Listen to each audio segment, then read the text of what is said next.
एक गांव में पारो नाम की एक विधवा रहती थी। उसके एक पुत्र था। वह इतनी गरीब थी कि उसके घर में चार बर्तन भी ढंग के नहीं थे। लड़का अभी छोटा था। पारो ने बड़े प्यार से उसका नाम नसीब सिंह रखा था। मगर वह इतना बदनसीब था कि उसके पैदा होने के कुछ समय बाद ही एक बीमारी से उसके पिता की मृत्यु हो गई।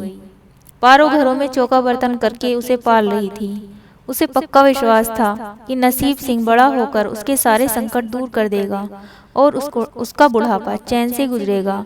इसी आस में रात दिन मेहनत करके वह अपने बेटे को पाल रही थी। नसीब सिंह छोटा जरूर था, किंतु समझदार बहुत था। संयम और धीरज की उसमें कोई कमी नहीं थी। किसी भी बात को गहराई तक जानने में उसकी प्रबल जिज्ञासा रहती थी। एक दिन उसने अपनी माँ से पूछा, माँ, हम इतने गरीब क्यों हैं? यह तो सब ईश्वर की मर्जी है बेटे, दुखी सुर में पारो ने कहा। सब नसीब की बात है। मगर नसीब सिंह यह उत्तर पाकर संतुष्ट नहीं हुआ। वह बोला, ईश्वर की ऐसी मर्जी क्यों है? बेटा, यह तो ईश्वर ही जाने। अगर यह ईश्वर ही जाने तो ठीक है, मैं ईश्वर से ही पूछूंगा कि हम इतने गरीब क्यों हैं। बताओ माँ, बताओ। वह पूछता रहा कि ईश्वर कहाँ मिलेगा। पारो तो वैसे ही परेशान थी। उसकी बातों से परेशान होकर उसने कह दिया, वह जंगल में रहता है, लेकिन तुम वहां नहीं जाना। लेकिन नसीब सिंह दिल ही दिल में उसी क्षण इरादा बना लिया कि वह ईश्वर को ढूंढेगा और उससे पूछेगा कि आखिर हम इतने गरीब क्यों हैं। एक दिन वह जंगल की ओर चल दिया। जंगल घना और भयानक था। चलते चलते नसीब सिंह बुरी तरह थक गया, मगर भगवान की परछाई भी उसे दिखाई नहीं दी। अंत में वह थक हार कर एक पत्थर की शिला पर बैठ गया और सोचने लगा कि भगवान तो यहाँ कहीं नहीं, आखिर गरीबी दूर कैसे होगी। तभी संयोगवश व्रतलोक का भ्रमण करते करते शिव और पार्वती उधर ही आ निकले। उन्होंने बच्चे को वहां बैठे देखा तो उन्हें बड़ा आश्चर्य हुआ कि यह अबोध बालक इस जंगल में क्या कर रहा है।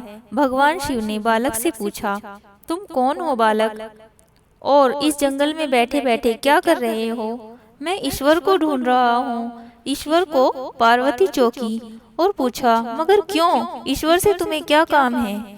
मैं उन्हें पूछना चाहता हूँ, दूसरों की तरह हम पर भी भाग्य की कृपा क्यों नहीं है? हम इतने गरीब क्यों हैं? नसीब सिंह ने बिना डरे ही उत्तर दिया।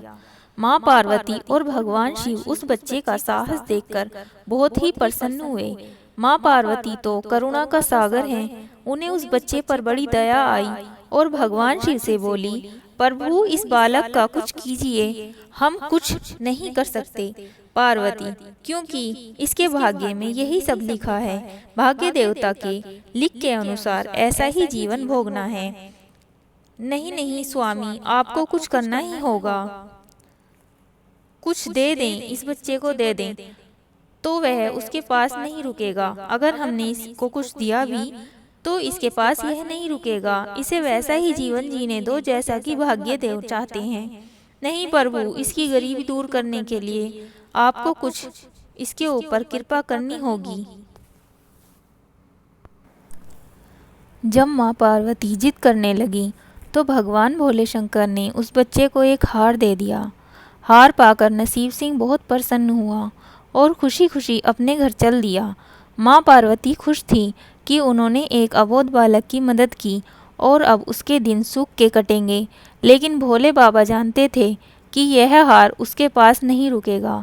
चलते चलते नसीब सिंह के पेट में अचानक दर्द उठा और वह जंगल की इधर उधर देखने लगा। उसने भगवान शिव का दिया हुआ हार एक पत्थर की शिला पर रख दिया और झाड़ी के पीछे चला गया। किंतु तभी एक चील आई, वहीं से उड़ती हुई आई और उस हार को उड़ाकर ले गई। अरे मेरा हार! सब कुछ भूलकर लड़का चील के पीछे भागा, मगर कब तक भागता। चील का पीछा पीछा करते करते कैसे पकड़ता। उसके एक बार पत्थर उठाकर मारने को सोचा तो चील बहुत ज़्यादा ऊपर उड़ चुकी थी। कुछ ही पलों में चील उसकी नज़रों से ओझल हो गई। वह तो बड़ा ही दुखी हुआ और रोते रोते अपने घर की ओर चल दिया। घर पहुंचकर उसने अपनी माँ को सारी बात बताई। मगर पारो को उसकी बात पर बिल्कुल भी विश्वास नहीं हुआ।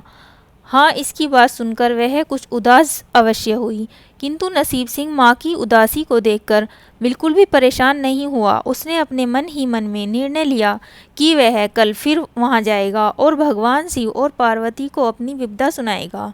उसका विश्वास था कि भगवान शिव उस चील को अवश्य दंड देंगे। भगवान शिव ने पार्वती से कहा, देखो उसके पास कल वाला हार नहीं रहा। उसे एक चील ले गई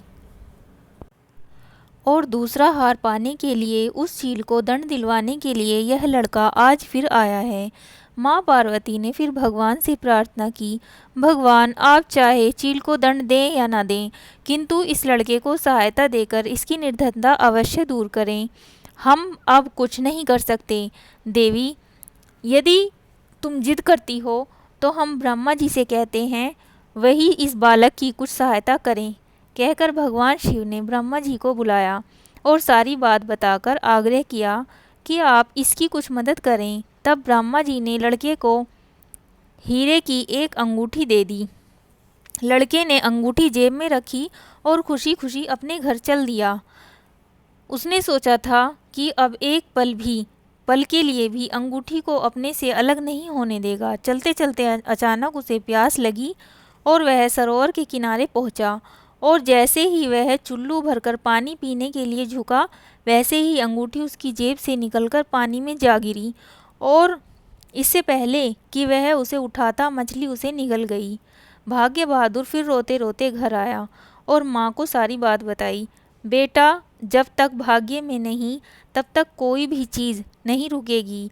माँ ने उसे दिलासा देते हुए कहा, जब भाग्य देवता खुश होंगे तो मिट्टी भी सोना बन जाएगी, मगर इस प्रकार किसी के भी कुछ देने से हमारी गरीबी दूर नहीं होगी।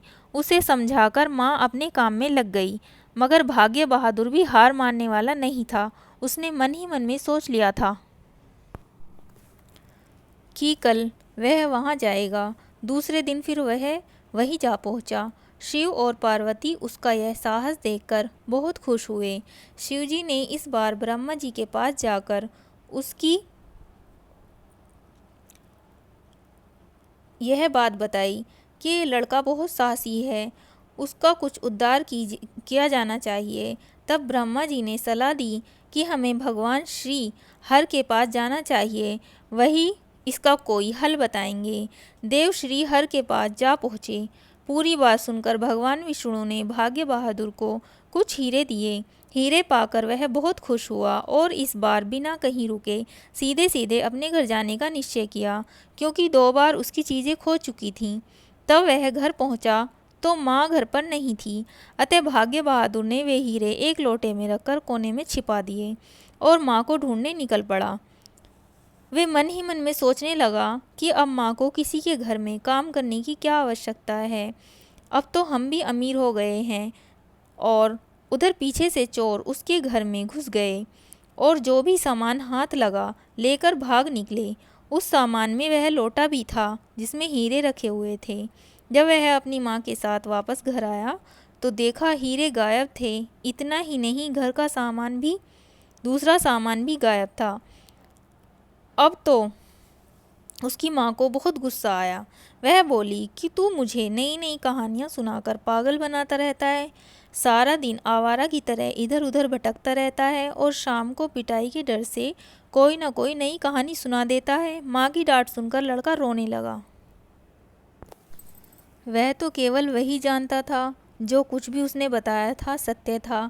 डांट खाकर लड़की की हिम्मत और बढ़ गई और अगले दिन वह फिर उसी स्थान पर जा पहुंचा। भगवान भोले शंकर सोचने लगे कि इस पर इतनी मुसीबतें पड़ी, लेकिन इसने हिम्मत नहीं हारी।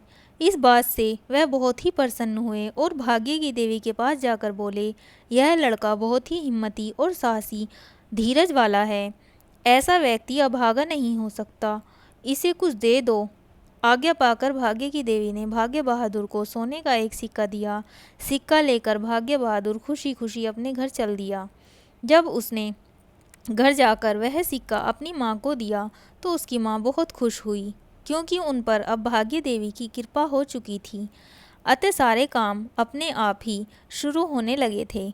दूसरे दिन एक मछली वाला उनके गांव में मछली बेचने आया तो लड़के ने वही सिक्का देकर मछली खरीद ली। उसकी माँ ने मछली का पेट चीरा तो वह अंगूठी निकली जो ब्रह्मदेव ने उसे दी थी, जो उसकी जेब से तालाब में गिर गई थी। माँ ने अंगूठी संभाल कर रख ली और भागे बहादुर से बोली, जा बेटा जंगल से थोड़ी लकड़ी ले आ, आज घर में ईंधन बिल्कुल भी नहीं है। लड़का कुल्हाड़ी लेकर जंगल की ओर चल दिया। वहीं जाकर जिस पेड़ पर लकड़ी काटने को चढ़ा वहाँ उसी चील का घोंसला था जो हार लेकर उड़ाकर ले गई थी। लड़के ने देखा चील आसपास कहीं नहीं थी। भाग्य बहादुर ने अपना हार उठा लिया और जो भी थोड़ी बहुत लकड़ियाँ पेड़ के नीचे पड़ी हुई थीं वही उठाकर घर की ओर चल दिया। माँ हार पाकर बहुत खुश हुई। अब तो देखते देखते ही उनके घर के दिन बदल गए थे। घर में किसी चीज़ का कोई अभाव नहीं रहा था। फिर भगवान की ऐसी कृपा हुई कि जो चोर उनके हीरे चुरा कर ले गए थे उनको भगवान सपने में महादेव दिखे और चेतावनी दी कि तुम जो हीरे चुराकर उस लड़के के घर से लाए थे वो हीरे वहीं वापस कर दो, वरना तुम्हारा सर्वनाश कर दूंगा। ये सपना देखकर चोर उस लड़के के वापस हीरे देने चले गए और वापस देकर उन्होंने उनसे क्षमा भी मांगी कि हमने ये गलत किया और हम नहीं ऐसा करना चाहते थे, परंतु हमने ऐसा किया, हमें माफ़ी चाहिए। लड़के ने उनको माफ़ कर दिया और उनका घर भाग्य सिंह के भाग्य से खिल उठा और उनके चारों तरफ घर में खुशहाली आ गई। अतः हमें इस कहानी से यही शिक्षा मिलती है कि हमें सदैव प्रयास करते रहना चाहिए, कभी भी हमें हार नहीं माननी चाहिए और भगवान पर हमेशा भरोसा रखना चाहिए।